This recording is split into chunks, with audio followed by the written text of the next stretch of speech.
katanya pada saat penjajahan Belanda saja itu banyak orang-orang yang sebenarnya kalau Belanda tuh Rodi ya, Rodi ya, itu sebenarnya dibayar, tapi dikorupsi juga sama orang Indonesia. Benar.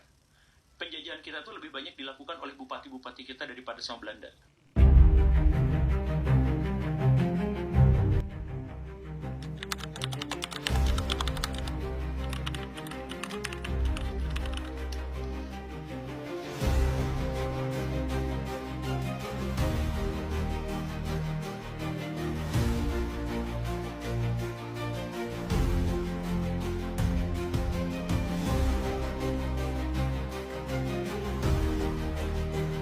Nah, seru untuk dibahas bagaimana kerja paksa pada saat pemerintahan Dendles di Indonesia.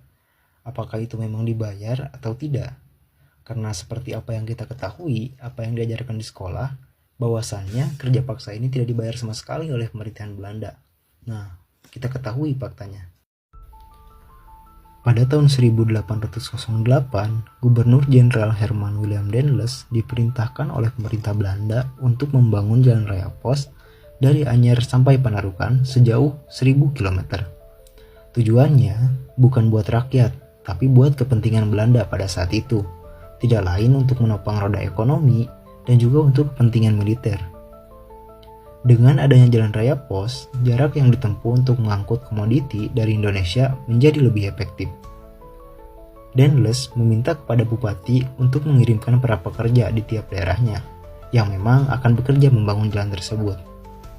FYI guys, bupati pada saat itu adalah orang Indonesia. Yang pada akhirnya, para bupati tersebut mengirimkan delegasinya untuk bekerja pada saat kerja paksa. Ribuan rakyat dipaksa kerja rodi. Mereka menggali, mengangkut batu, menebas hutan, semua tanpa alat berat.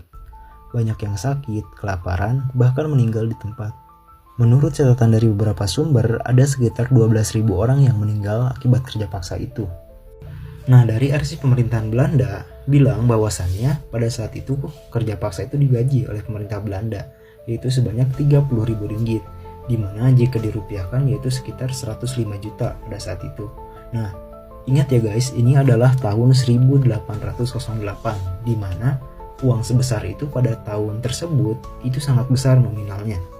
Menurut Profesor Djoko Marihandono dalam sebuah tesisnya yang menjelaskan mengenai kebijakan Dendles di Indonesia, yang menjelaskan bahwasannya ada sebuah bukti pembayaran dari pemerintahan Belanda pada para bupati pada saat itu.